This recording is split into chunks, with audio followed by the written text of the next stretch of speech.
On today's show, The Celtics are in trouble, the Jazz miss Rudy Gobert, and the Raptors survive a close one. Mo Williams joins us to give us his take on the playoffs in a game of Mo Knows. And should Kevin Durant's calf injury concern the Warriors faithful? It's Wednesday, April 19th. The starter starts now.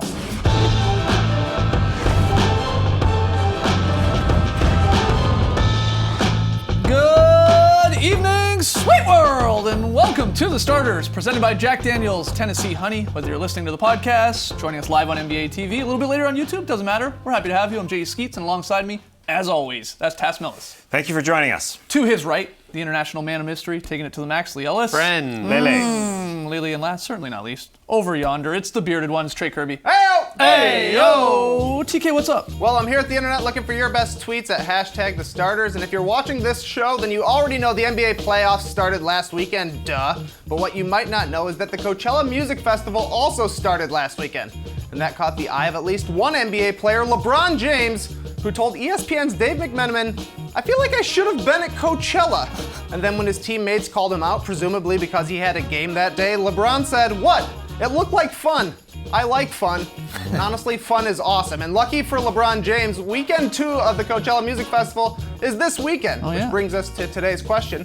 What are some hashtag NBA Coachella bands? You know, like for instance, Durant, or Bone Iverson, or Lance the Rapper, or even the Chandler Parsons Project. But we want to hear from you, so let us know on Twitter, what are some NBA Coachella bands? Send us your best tweets to hashtag NBA Coachella or hashtag the starters. We'll hear from you a little bit later. Oh, I can't wait for these answers. The puns will be flying. All right, get them in. We got a fun show tonight. Mo Williams is going to join us live in studio. We'll get his take on the NBA playoffs, and we'll get you all set as we look ahead to tonight's 3 games of action. But we start by looking back to last night, a little true or false questions when it comes to the 3 games on last night, and we had some great games. Trey, take it away. The Bulls did it again, y'all. After a surprise Game 1 victory, the 3 Alphas led the Bulls to another win in Boston last night, taking a commanding 2-0 lead as the series shifts to Chicago for the next 2 games. Your boy is feeling cautiously optimistic over here, so true or false? The Celtics-Bulls series is over! Wow. It's over! Wow. You tell me, though. What alpha is he talking about? Robin Lopez? Because he's the one destroying out there.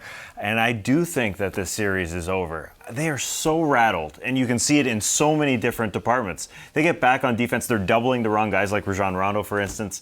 And then he can find guys who are wide open because he's doing a very good job of that. They're turning it over way more than they did in the regular season. That's leading to a ton of points. And I think it all starts on the glass, though, with Robin Lopez, because he's doing a masterful job of getting on Amir Johnson and getting those rebounds. And I think at that point in the first quarter there, when he started doing that, this is what you started to see. You just started to see the guys turn it over. Isaiah Thomas has 6 and now 5 in games 1 and games 2.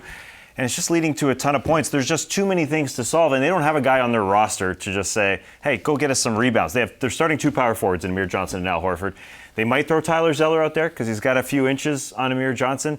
But I think at this point, you're going to Chicago. They're just rattled in too many different departments to just solve them all, just like that. You agree with this? I This don't is think the it's Bulls. over. I mean, they are a know. roller coaster, man. The Bulls, we know, have stepped up to the competition this season, so it figures that they probably can close out the Celtics, but I'm not ready to write them off yet. The Celtics were a very good team, and they have been very bad so far in the first 2 games. What I'd like from the Bulls, though, is they are just exposing their weaknesses. As you mentioned, getting out and rebounding the ball. It wasn't a huge margin in Game 2 like it was in Game 1, but the Bulls were a lot more active, and Robin Lopez was just showing how effective he can be with his long arms, contesting balls, getting them and starting the fast break. It's just so deflating. Yeah, it is. know? Well, and the other thing is, if you look at guys like the supporting cast, Mirotic and Zipser, for example, we saw a great game from Bobby Portis in Game 1.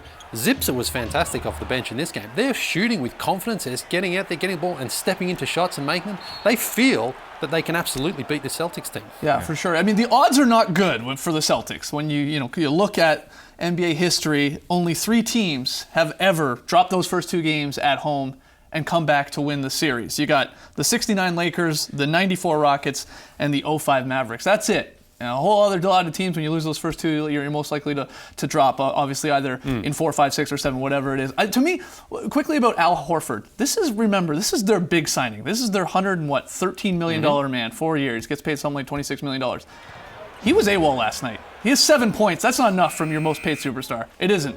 And we've seen it from Al before. A couple years ago against the Nets in the first round, he had a few duds. Last year, there was a stretch against the Celtics, ironically. Those 3 games where he was struggling to score the basketball. They don't have, Isaiah can't do everything. And if Big Al's not chipping in 15 to 20, then they're in for a long night. To me, it's defensively. Al Horford isn't a defensive rebounding type of guy. All season long, they were 30th in defensive rebounding for most of the season. Brad Stevens was asked on the radio in February, you guys just moved into 29th in defensive rebounding. And he said, what, did somebody drop out of the league? Because he doesn't have a guy on his roster. I know he likes to play finesse with Amir Johnson, who is a lunch pail type guy. And everybody loves playing with the guy. But Robin Lopez, the fact that he is getting rebound after rebound after rebound is just so deflating. There's just too many things. They shot 59% from the line. I just don't know how they turn it around. But would there be anything more 2017 Bulls-like for them to win the first 2 in Boston and then go back and maybe drop 2 in Chicago? Because they've had that very, very strange.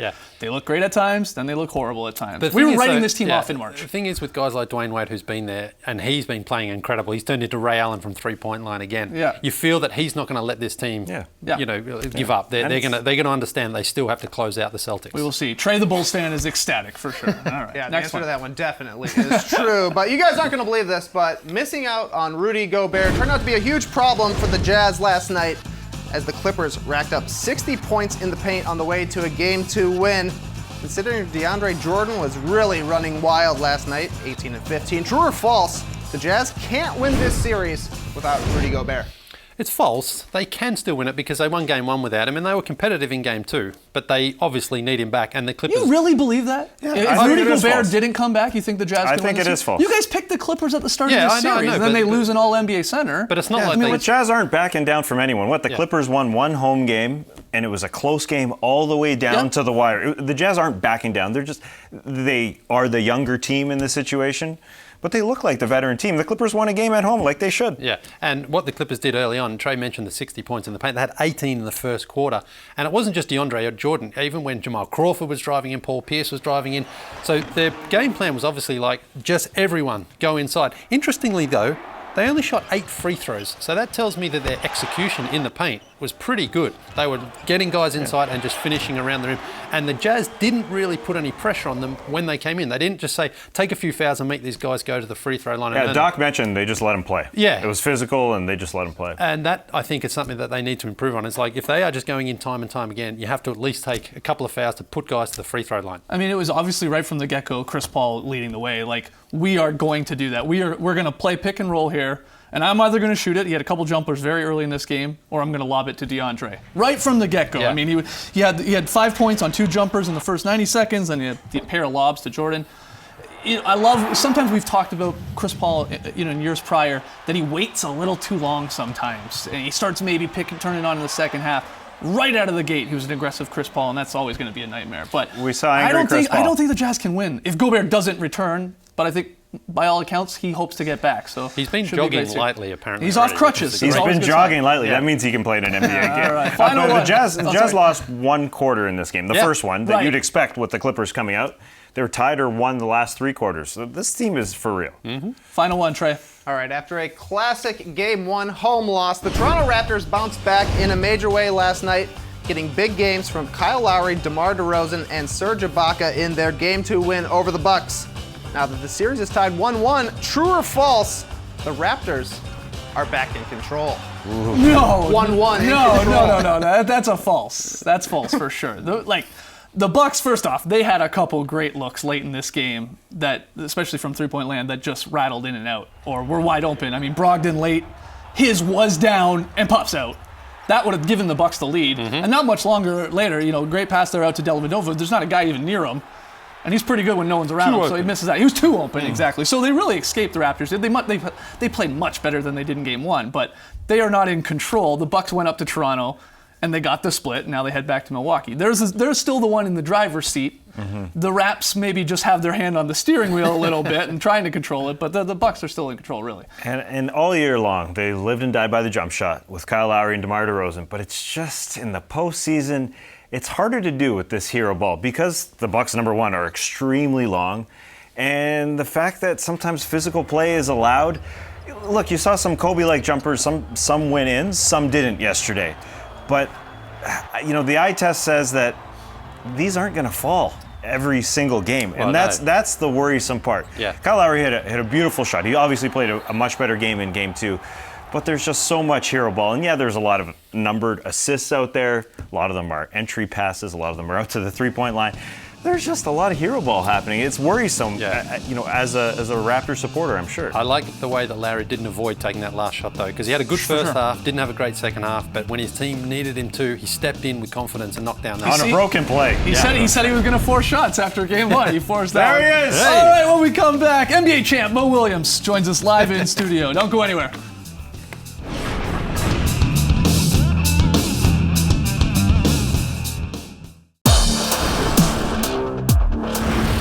Welcome back to the Starters, where we're happy to be joined by NBA champ and NBA TV analyst Mo Williams. Hey, Mo, thanks thanks for coming through. Thanks Appreciate for it. having me. As Big fan of the show, guys. Appreciate it. You're a little overdressed for the Starters. Well, you know what? I felt like that. You got to dress to impress. Hey, I love it. All right, as I said, we go with that excuse. You won a title with Cleveland last year. You came back from unsurmountable odds. You were down 3-1. So it's safe to say you know a little thing or two about the playoffs, which is why we're about to play Mo Knows and get your take on the 2017 NBA playoffs, all right? Some simple questions. First one, at these playoffs right here, what is the most must-watch series to Mo Williams? Oh, first round? Yeah. You talking about first round? Oh man, that's a no-brainer. It's Houston and OKC. Yeah. That's the one you gotta watch. You were- Because one of those guys gotta leave. Yep. So you want to make sure you savor every moment, every possession. Because we all have our MVP in our mind, Right. And we're going to pick that MVP off this series, no matter what's out there. So that's the most intriguing one. Well, who was your MVP heading into this series? Heading into this series, Yeah, who was it? I got co-MVP. Oh, come on, don't get It's the Are you serious? easiest. It's the easiest thing to pick. But at the end of the day, when you look at both players, you look at Russell and you look at James and you look at what they've done. And trust me, I'm the guy that when Russell plays, Orlando Magic, it just pops up on the phone. Another triple double. Right. 57. What? Doesn't seem real. Yeah. James Harden, you look over there, you don't see nothing about it. He's not leading Sports Center, but he has 30, 15. That's wild. With a win, and things like that. So when you look at both of those guys, you can't really take it from them.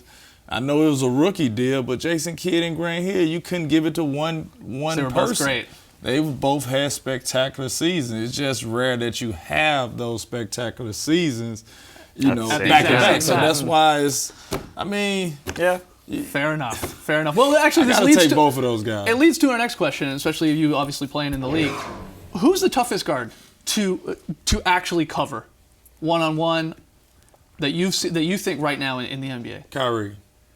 Kyrie, interesting. And the reason I say that is because he can score at every level.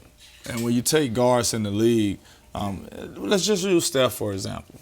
You're going into guarding Steph, he's dominant from three-point range. Now, it may extend back, 5 or 6 feet. Obviously, that's what makes him very difficult to guard. But you're not as scared of him more so finishing at the rim or even getting to his mid-range shot, even though he's pretty good at that. But with Kyrie, he's so exceptional at each level, as far as shooting a three off the dribble, as far as catch and shoot, as far as getting to his mid-range pull-up, finishing at the rim, he's spectacular.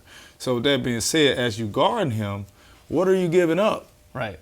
You're really not giving up. That's what we call you're in the blender, young fella. Has this come from experience and practice of going against Kyrie? Absolutely. But I've been around the league long enough to play against each and one of these guys. And Russell in the same category as Kyrie, but at the same time with Russ, you're saying if you shoot 23s, you let me off the hook. Right. I don't feel like that with Kyrie because if you shoot 23s, I feel like you're going to make 15 Sure. if I'm not guarding you right. Right. If I'm going under the screen. You take a guy like Damian Lillard or something like that. He's very dominant, shooting the ball behind the three-point line. Can finish at the rim, But mid-range, he got to give. It's areas where you say, Sure, you but know Kyrie what? to you has the best package. Kyrie to me feel like offensively, all 3 levels he can get to. I love it. He can get to it. He can do it exceptionally well. All right, final question for Mo Knows.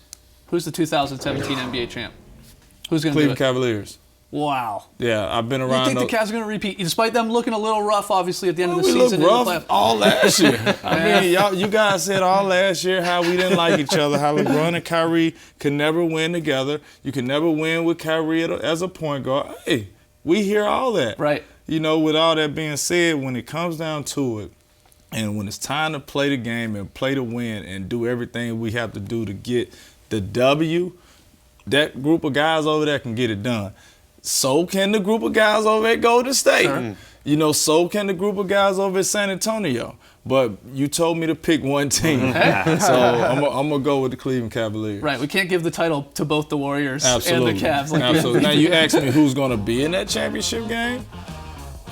San Antonio and Cleveland Cavaliers. Hey, Mo Knows. upset. Mo Knows. Mo Williams, can't thank you enough for coming on, man. Appreciate it. Look forward to seeing you tonight on Game Time coming up right after the starters. We got to take a break. When we come back, we're going to look ahead to tonight's NBA action, including a contest or a battle that Mo wants to see. It is the Beard versus the Brody. Round 2, fight.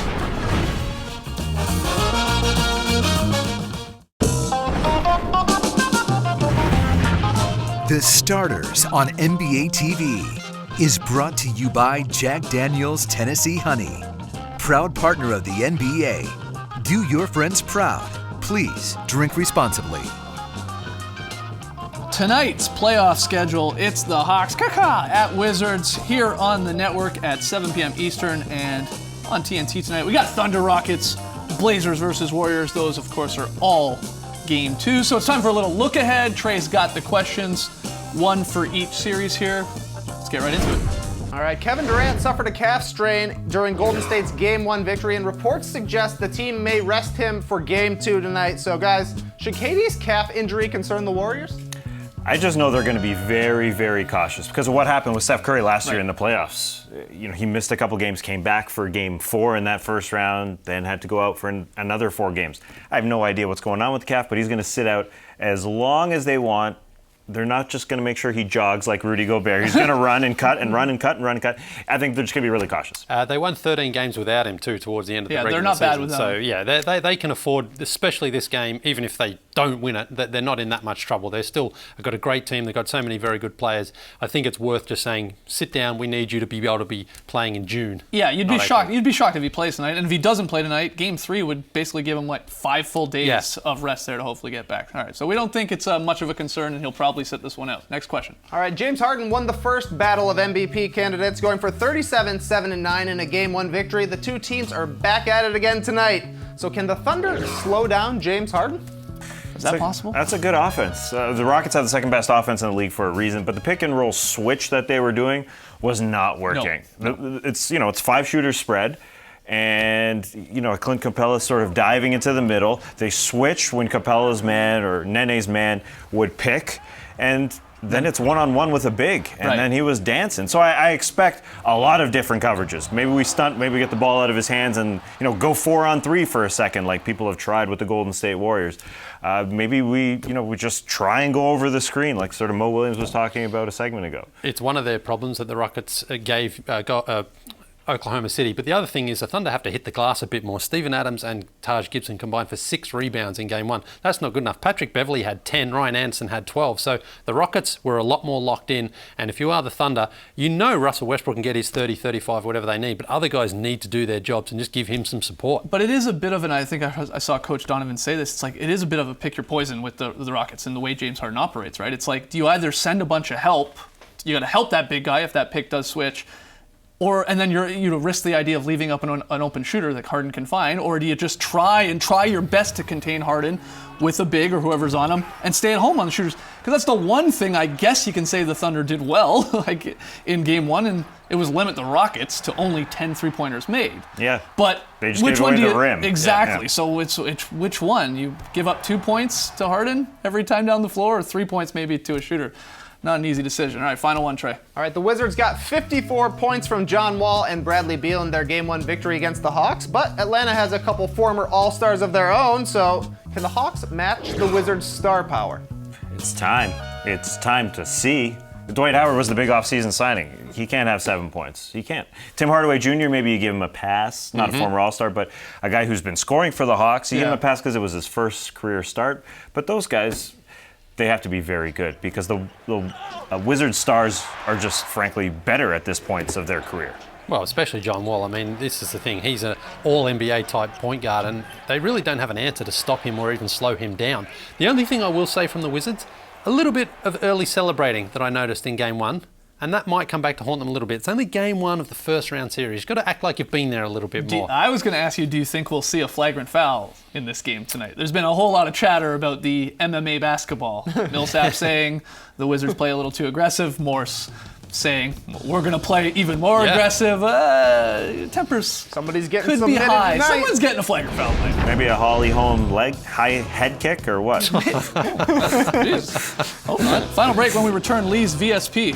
You're watching The Starters, presented by Jack Daniels Tennessee Honey.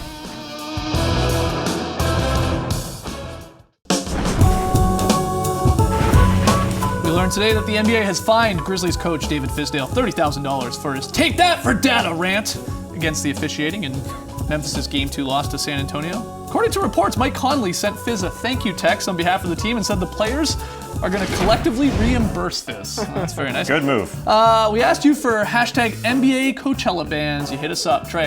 Yeah, some real good ones. Commander Cacho says, how about Conley West? Yeah, Conley West. Dr. Gorilla Farts, Father John Sally. Brett Zellman likes to see the Wesley Matthews Band. Ryan Webb suggests K-Love and Special Sauce, a weird one. And my favorite comes from our director, JD, who says, Tony Parker, you must put this on air. He makes the calls. I don't know. Wow. All right, Lee, where are we going for VSP? Who gets the honor? Toronto, and it's a beautiful tic-tac-toe here from the Raptors. Starts with DeMar, over to PJ, through to Jakob Poeltl for the finish. That's what I call a very solid play. Big yak. He only had one basket. It was nice. Time for the fan of the night. Look, the league has some colorful fans, especially in the postseason. Like this man at the Clippers game filled his shoe with beer. Looking like a young Jeff Daniels. I got some fan signs, Lee. Yes, first one comes from Kirby with a special sign really dedicated to Russell Westbrook breaking Oscar Robertson's triple-double record. Very good. This is Ethan and Ricky at Oracle for a game, a brother and sister combo there. Nice. And Joanna all the way from Singapore with her friend and a very, very nice, colourful that's sign. A sign. Very And we also have Travis and his friend in Oklahoma City. Houston, excuse me. But Oklahoma City Thunder fans. some playoff wedgies. Hopefully we get some tonight. See you guys All tomorrow. right. Thanks for joining us, folks. And remember, Mo Williams said the Spurs are coming out of the West. Vince Cellini, ask him about it. Brace the night, people.